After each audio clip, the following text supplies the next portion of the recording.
What's up everybody, Gen X Dividend Investor here. In this video I shared lots of valuable information about dividends and taxes, as that's a topic a lot of people have asked me to cover. Now to be clear, I'm just some random guy on YouTube who loves dividends and I'm not a tax professional, nor do I have any financial certifications, so treat everything I say as entertainment only, as I can't vouch that it's accurate nor that it will work for your particular situation. And for reference, I've been investing in the stock market for over 30 years, and I retired about 4 years ago while I was still in my 40s, once my dividend income grew higher than my expenses. If I had to self-assess, then I'd say that I understand the basics of how taxes work, but I'm in no way an expert, and in fact I don't even do my own taxes as I hire a CPA to do mine. Okay, with that behind us, I should also say that I'll be talking about taxes in the US, as that's where I live, and if I make any big mistakes in this and someone brings it to my attention, then I'll update the description of the video with the corrections I find out about. I'll start by doing a quick example of someone's taxes who's getting their money from a job, and then I'll compare that to someone who's only getting dividend income, and I'll also show an example of someone getting both job income and dividend income. I'll break things down based on getting different types of dividends in a taxable account as well as withdrawing dividends early from a retirement account, but I won't go over all the nuances of what a Roth IRA is versus what a traditional IRA is or stuff like that. I'll just say that dividends you get in a taxable account are generally considered taxable income, even though you may be able to avoid or minimize owing any taxes on them, and dividends in retirement accounts can almost always ignore any tax implications, at least until you retire, or unless if you withdraw early. Plus, I won't be going over the differences of how state income taxes can affect you, so that's something you'll have to research for your particular situation. Okay, so you working people in the US should know that the rate of tax at the federal level is graduated. That is, the tax rates on higher amounts of income tend to be higher than on lower amounts. Federal income tax rates vary from 10% to 37%, and some states and localities impose an income tax at a graduated rate as well, and some do it at a flat rate on all taxable income. What that means is that you pay taxes as a percentage of your income in ranges of tax brackets. As your income goes up, then the tax rate on the next range of income is higher, generally speaking. And here are the federal income tax brackets for 2024. An important aspect of your taxes is how you file, like are you single or married filing jointly or whatever. I'm married and I file our taxes jointly, so I'll do an example in that category. And let's pretend my wife and I made a total of $123,250 of job income in 2024. There's a standard deduction of $29,200 for married filing jointly folks, and that deduction is lower if you're filing single. In this example, the deduction effectively lowers my federal taxable income down to $94,050. So now I'll calculate how much federal income taxes I'd owe on that $94,050. I can see that I need to pay a 10% tax rate on the first $23,200 of that $94K of income, which means I'd owe $2,320 on that portion. Then I'd owe an additional 12% on the next $70,849 of my income, i.e. my income from $23,201 all the way through $94,050, which means 0.12 times $78.49, which equals about $8,502. So in total, my federal income tax due would be $2,320 plus $8,502, which equals about $10,822. That means my federal income tax rate would be about 8.78% of my original income after all was said and done, because $10,822 divided by $123,250 equals 8.78%. State income taxes are on top of federal ones, and they tend to range from 0 to 13% of additional taxes you could owe, based on where you live and such. Now, an awesome tool I like to use for both normal taxes and dividend taxes is a tax calculator on Moneychimp.com. It's for federal income taxes only, and it doesn't include things like payroll, Social Security, Medicare taxes, or state income taxes and such, so that's something else to be aware of. To start with, I'll make sure that 2024 is selected as the tax year, since each year various things can change, and I selected married filing jointly. Then I put in that job income of $123,250 into the input field, where you put in regularly taxed income, which is money you get from a job, as well as bank interest income, regularly taxed dividend income, and short-term capital gains. Capital gains are the profit earned on the sale of an asset, which is increased in value over a holding period of time, and those assets can be shares of a stock or can be your car or whatever. Short-term capital gains generally come in when you've held for a year or less and then you sell it, and long-term capital gains are used when you hold it for more than a year and you sell it, and short-term capital gains taxes tend to be worse than long-term capital gains. So when you sell an asset, you either make a capital gain or a capital loss, and if you make a profit, then you may have to pay tax on the capital gain. However, if you incur a loss, then you may be able to deduct your losses on your taxes with a variety of caveats. That's a whole video I could make on topics like tax loss harvesting, so leave me a comment if you'd like me to do that. And again, you may also have to pay taxes on capital gains at the state level, and where you live can determine if you're subject to short-term capital gains tax and whether you'll pay a rate that's equivalent to your ordinary income tax rate or below it. Okay, here's a table of short-term capital gains rates for 2024 on the left and long-term gains are on the right. What might jump out to you is that short-term rates vary between a minimum of 10% up to a maximum of 37%, whereas long-term rates start at 0% and only go up to 20%. Thus, holding assets for a year or more is something you probably should strive for. Hopefully, you're starting to see why it's important to understand how taxes work so you can do tax planning and optimize your income and perhaps try to stay within lower tax brackets sometimes. Okay, back to Moneychimp. So we see that the 2024 married filing jointly standard deduction is $29,200, making our taxable income to be $94,050 in that example. And sure enough, it says that my federal income taxes due would be $10,822, which is the same amount as when we manually calculated it. So far, so good. Now let's pretend that instead of making $123,250 of salaried income, I instead made $123,000 of qualified dividend income in a taxable account. Qualified dividends are dividends that meet specific criteria and are allowed to be taxed at a lower rate than ordinary job income. They're usually paid by large U.S. corporations such as Coca-Cola, Procter & Gamble, and McDonald's, and certain foreign corporations may pay qualified dividends as well. Some dividends are usually not considered qualified, including, number 1, dividends paid by real estate investment trusts or REITs, such as Realty Income, ticker O, a REIT I own. Most REIT dividends are taxed as ordinary income at the investor's marginal tax rate rather than the lower qualified dividend rate. Number 2, distributions from master limited partnerships. Number 3, dividends and distributions paid from money market accounts, such as savings from banks and credit unions and such. And number 4, special one-time dividends. To qualify for the qualified dividend rate, a person must own the stock for a long enough time, generally 60 days for common stock and 90 days for preferred stock, in the 121-day period that began 60 days before the ex-dividend date. And note, if you sell your stock too soon by not holding it long enough, then its dividend may not be qualified. By the way, have you noticed that my handle is spelled Gen EX Dividend Investor and not Gen X Dividend Investor, even though I pronounce it Gen X Dividend Investor? Basically, I was trying to be clever with my name and have two meanings behind it, i.e. I'm part of Generation X and I'm also an ex-dividend investor. Leave me a comment if you did or didn't notice that, as my guess is that many folks didn't make the connection. Anyway, long-term capital gain rates and qualified dividend income are both taxed more favorably than job income, bank interest income, regularly taxed dividend income, and short-term capital gains income. A common question I sometimes get is how do you determine if a company pays qualified dividends or not, and there are a few ways to check. First, you can look at the type of company, and if it's a REIT or an MLP, then you know it's not primarily qualified dividends. You can also check the investor relations section of the company's website, and that may tell you as well. Another good option is to review what Seeking Alpha has on it, and I can almost guarantee you that some article or comment will talk about if it's qualified or not. I'm actually an affiliate of Seeking Alpha because I value its articles and associated comments so much, and I've paid for a membership there for years. They plan to run a special price on premium membership for new users who sign up between September 16th and October 1st of 2024 using an affiliate link like I have in the description of this video. It'll allow you to get a cheaper price for the first year and lock in a cheaper renewal price for the second year, if you choose. I'll personally never buy or sell a stock without first seeing what Seeking Alpha has on it, and while I don't blindly follow what it says, I do get a lot of value from reading different perspectives in their stock articles. Anyway, another way you can check how a company's dividends are taxed is at tax time, as your brokerage should make a 1099 div form available to you that categorizes dividends as qualified or whatever. Basically, you need to have gotten at least $10 in dividends and other distributions to get a 1099, and you'll use that information to fill out your tax return. You might also need to fill out a Schedule B if you received more than $1,500 in dividends for the year. And remember that even if you had your dividend reinvestment plans on in your taxable brokerage account such that you never even touched the cash, that income will still probably be taxable, thus needs to be reported.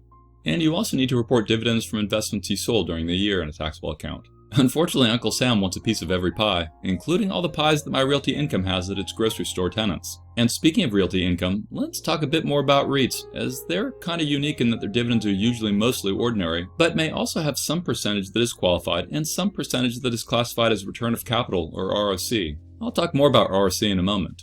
Note, when you sell a REIT, a lower cost basis increases your capital gains, which could result in a larger tax bill upon sale. And if a REIT sells property or other assets for a profit and distributes this gain, this distribution may be treated as a capital gains dividend, which should be taxed at the long-term capital gains rates if the REIT held the property for more than 1 year.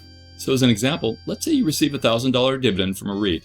The dividend might be classified as 80% ordinary income, which equals $800 taxed at your ordinary income tax rate, 10% capital gains, which equals $100 taxed at long-term capital gains rates, and 10% return of capital, which equals $100 that reduces your cost basis and has no immediate tax associated with it. Plus, REITs currently may be eligible for a 20% pass-through deduction under the Tax Cuts and Jobs Act, which could reduce the effective tax rate on those dividends, though this benefit is scheduled to go away next year unless Congress votes to keep it going.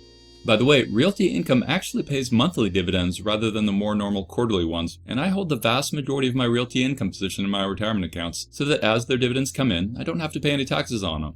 However, I also recently bought some Realty Income in my taxable account because the price was just too good to pass up, and because I wanted to have the flexibility to buy as much O as I wanted, whenever I wanted, without having to be constrained by contribution limits to retirement accounts. Plus, I'm retired now, so I'm using almost all of my dividends as they come in, both in my taxable account and in my retirement account. And since I'm under the age of 59.5, it means that I'm withdrawing my retirement dividends early, which also means I pay a 10% tax penalty on them, along with that they're treated as ordinary income. And note, you may also be subject to additional state income tax penalties for early withdrawals as well. Like California imposes an additional 2.5% penalty on top of the federal 10% penalty, but I'm not going to detail all the nuances of each state. Now, the reason the IRS penalizes a 10% tax for early withdrawals is because they want to disincentivize people from taking money out of accounts that they should be saving for retirement, unless they qualify for an exception such as a disability or certain medical expenses, etc. Anyway, once you turn 59.5, then you can withdraw money from your traditional IRA basically without any restrictions or penalties. There are some nuances to doing early withdrawals from retirement accounts, like how Roth retirement accounts let you withdraw your contributions at any time without any tax penalty, since contributions to a Roth IRA are after tax. However, even if you're over 59.5 but your Roth has been open for less than 5 years, then withdrawing your Roth's earnings could be taxable, but you won't face a 10% early withdrawal penalty. Lots of stuff you can dig into about accounts, but I'm just covering the basics. You also need to be aware that some retirement accounts have required minimum distributions that you may have to deal with. Anyway, one way I could get around that 10% early withdrawal penalty is to do what's called a 72T, which is a rule in the US tax code that allows individuals to withdraw funds from their retirement accounts, such as IRAs and 401ks, before the age of 59.5 without incurring the usual 10% early withdrawal penalty. I've not decided to do that yet for a variety of reasons, but I probably should. And Captain Obvious says that paying any additional tax penalty sucks, but I've compounded my retirement account to over $1 million through small contributions over the decades, and now that account feels like a free ATM machine. It just keeps filling up with cash even though I keep emptying it out. I mean, I'm not selling shares, I'm just using the dividends they throw off. Okay, moving on. We talked about ordinary dividend income and qualified dividend income, and now let's talk about return of capital distributions, which normally mostly come from master limited partnerships, aka MLPs. I own an MLP called Enterprise Products Partners, ticker EPD, and it pays me cash distributions which are taxed basically as return of capital or ROC in my taxable account. What that effectively means is that for multiple years, I'll owe $0 in federal income taxes on my EPD income. What's happening is that return of capital is a distribution that returns a portion of an investor's original investment rather than it be counted as income, and if you're basically getting your money handed back to you, then they can't tax you again on it. Instead, each distribution is reducing the cost basis of the investment, deferring your taxes until the investment is sold, or until your cost basis is zero. And while return of capital can be a strategic part of investment distributions, it's important for investors to understand its implications on their cost basis and eventual capital gains tax liability. I don't own my MLP in my retirement account due to the potential for something called unrelated business taxable income or UBTI, as that can lead to taxes even in a retirement account, so I avoid all that. However, I still have to deal with an additional tax form called the Schedule K-1, which I turn into my tax guy at tax time. And for reference, I own 4,783.7 shares of EPD, or to be more accurate, I own 4,783 units of EPD, which is the MLP equivalent of shares. Those units pay out at 52.5 cents per unit per quarter, which is $2.10 per unit per year. That means they pay me about $2,511 per quarter in my taxable brokerage account, which is a little over $10K per year. EPD is my 10th largest position by market value in my portfolio of the 28 tickers I own. Since it's return of capital, that $10,000 a year I'm getting is at $0 in federal income taxes, even though it's in my taxable account, and each distribution lowers my cost basis by the amount of the distribution, so in like 5 to 7 years from now, my cost basis will get to zero. I gave a range of time because my cost basis also gets lowered by some other things listed in my K1 beyond just distributions. And after my cost basis finally reaches zero, then any additional distributions I receive should be taxed as capital gains, and specifically long-term capital gains since my MLP will have been held for more than a year. Oh, and if I buy more EPD, then that should push my cost basis up. Okay, now that that's understood, let's go back to the Moneychimp tax calculator. Let's see how much federal income taxes we'd owe on $123,000 of qualified dividend income, so that we can compare that to the job income example I just did. Here I zeroed out the regularly taxed input field, and then I put in $123,250 into the qualified dividends and long-term capital gains input field instead. And what should really blow your mind is that this estimates that the federal income taxes due are zero on that $123K of qualified dividend income. How the heck is that possible? I mean, why do you owe over 10 grand of taxes when you're slaving at a 9-to-5 job, but you'd owe zero for making over 100K of qualified dividend income, even if it's held in a taxable account? The answer is apparently because the government is trying to incentivize people to invest, so they make investing taxes more compelling than job taxes. Plus, most of the bigwigs who make these laws tend to invest themselves, so they're probably also looking after their own best interests. And hopefully that example paints the picture as to why a dividend dollar often goes further than a wage dollar. So not only are dividends passive, but they often have better tax implications, which means X amount of dividend income in a taxable account tends to be able to buy more than X amount of salary, at least if it's qualified and you're retired and blah blah blah. I found it's really useful to use dividend tax calculators like this to see how different amounts of salaries and dividends and types of dividends can impact the federal taxes I might owe. And of course, don't forget those state taxes.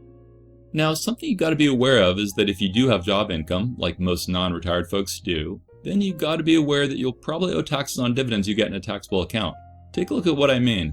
If I put in 123K of job income along with 123K of qualified dividend income, meaning I had 246K of adjusted gross income, then my taxes due would be $29,310. What's happening in this case is that your divvies are now being taxed at 15% rather than 0%.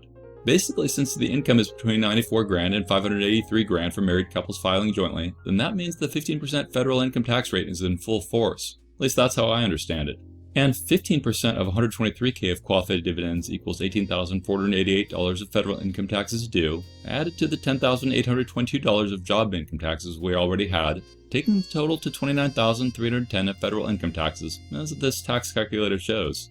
TLDR, if you only make qualified dividend income in a taxable account, then you can avoid potentially all of your federal income taxes. But if you also have job income, then you should use a tax calculator like this, or better yet, talk to a tax professional to see how your taxes should come out. Like this calc says that if I had 29K of job income and 29K of qualified divvies in a taxable account, then I'd end at zero federal income taxes. So play around with it. And I can't guarantee that this tax calculator is accurate, so always talk to a tax professional if the numbers are critical to your finances. Sidebar, there's also something called a net investment income tax, or NIIT, which is a 3.8% additional tax that applies in various scenarios if you make too much income, like over 200K. But I'll let you super high earners Google that for yourself. Okay, and as I've previously mentioned, you basically don't have to worry about taxes in your retirement accounts, regardless if you sell stocks or if you get dividends in them. That's why I like to turn my drip flags on in my retirement accounts, i.e. to enable faster compounding. But let's compare how a dividend portfolio could grow in a taxable account versus a retirement account, i.e. an account that had some taxes in it versus one that didn't. For example, let's pretend that you had a 50 grand portfolio that generated a 10% annualized return over 3 decades, and let's say you held it in a retirement account. This compound interest calculator says that you'd end at a portfolio value of 872 grand. But now let's pretend that 30% of your return was eaten up by taxes, maybe because you held it in your taxable account, so instead of a 10% annualized return, you had a 7% annualized return post-taxes. In that case, you'd only end at a portfolio of 380 grand. That's $500,000 of portfolio value you lost out on due to those pesky taxes eating things up. So does that mean you shouldn't hold dividend stocks in a taxable account if you have job income? Not necessarily, it just depends on your needs and goals. Maybe having additional passive income coming in is worth the potential tax drag on you because you don't want to withdraw early from your retirement account if you lost your job, and this way you're building up another income stream. Maybe you decide to take a portion of your taxable dividends to pay any dividend taxes that are owed, and then you take a portion and reinvest those, and you take a portion and spend those. Sure, you'd grow your portfolio larger if you kept everything in a retirement account and reinvested everything, and you should try to do that as much as possible, especially in a Roth, but sometimes your reality might take you down a different financial path, and that can be fine as well. Just make sure to think out short-term decisions. What I mean is that usually the more sacrifice you make, the better your long-term situation can become. Like it's easier to chill and veg watching Netflix, but if you can get up and do your cardio and weights, then it's obviously going to be better for you in the long run.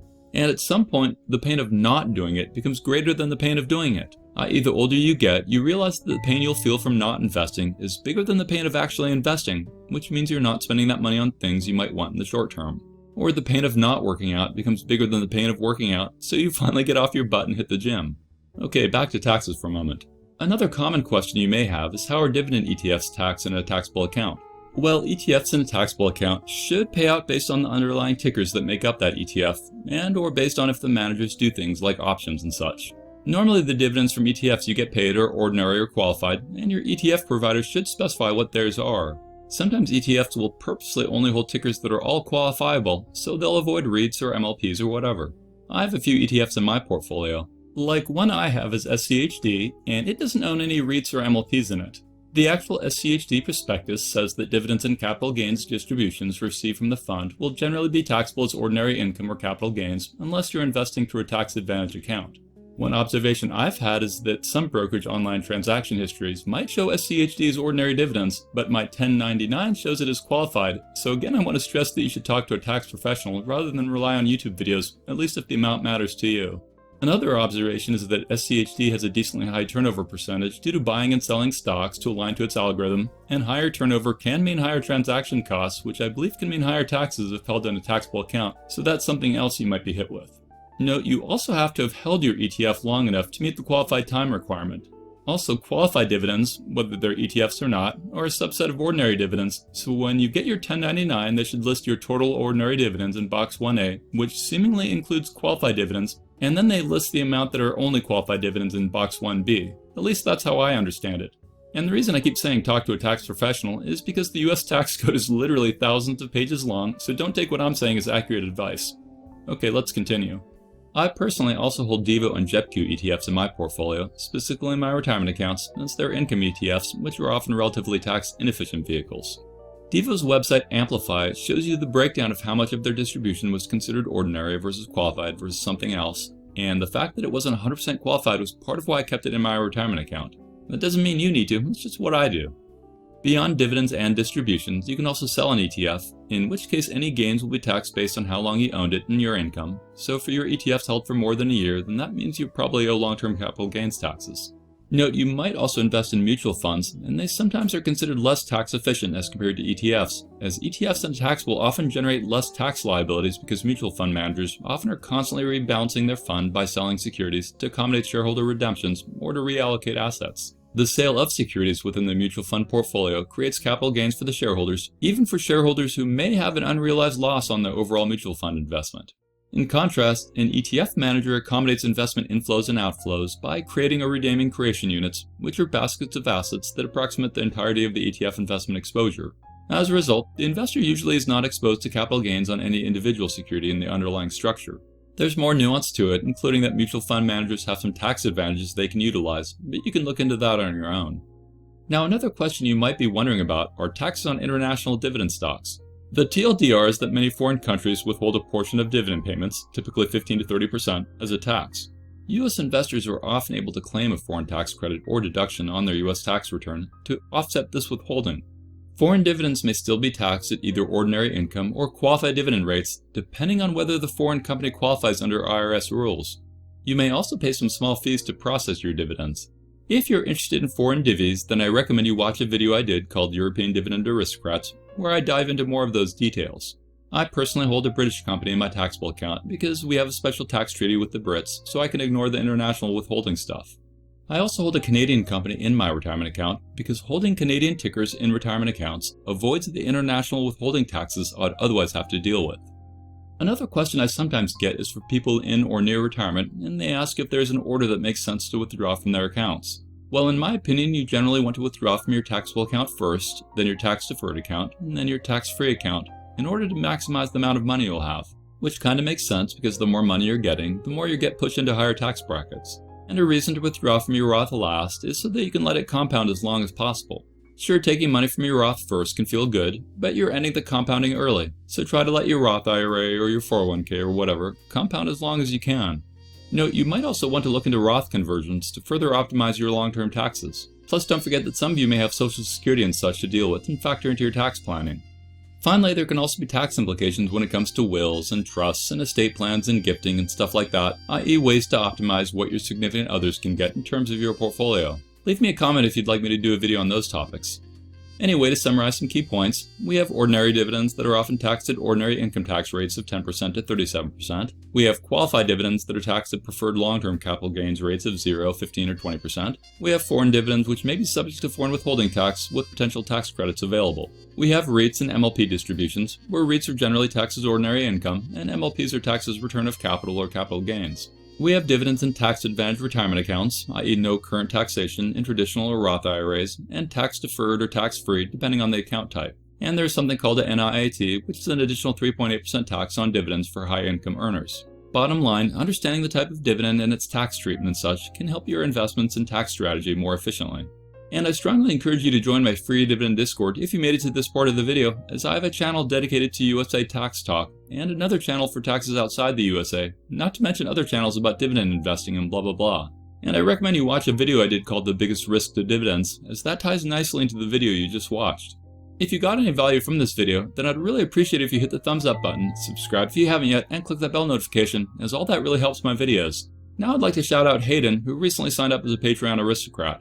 Plus, I'll recommend that everyone check out my FASTgraphs affiliate link along with my coupon code in the description of this video, as using both will allow new users to get 25% off the first payment, even if they sign up for a full year. I'll also recommend that you try out my Seeking Alpha affiliate link, as new users can often get good discounts for signing up. Plus, take a look at my Patreon seats to see if there's any you want to sign up for, but since my Patreon Aristocrat and King seats are usually sold out, I'll also recommend that you join my channel membership, which gives you a variety of perks you'll probably like. And don't forget to join my free Dividend Discord chat server, which has over 11,000 dividend investors on it from 83 countries around the world. Thanks for watching, stay positive, and I'll talk to you again real soon. Remember, I'm not a financial advisor, and my videos are for entertainment and inspirational purposes only. Investing of any kind involves risk. I'm only sharing my opinions with no guarantee of gains or losses on investments.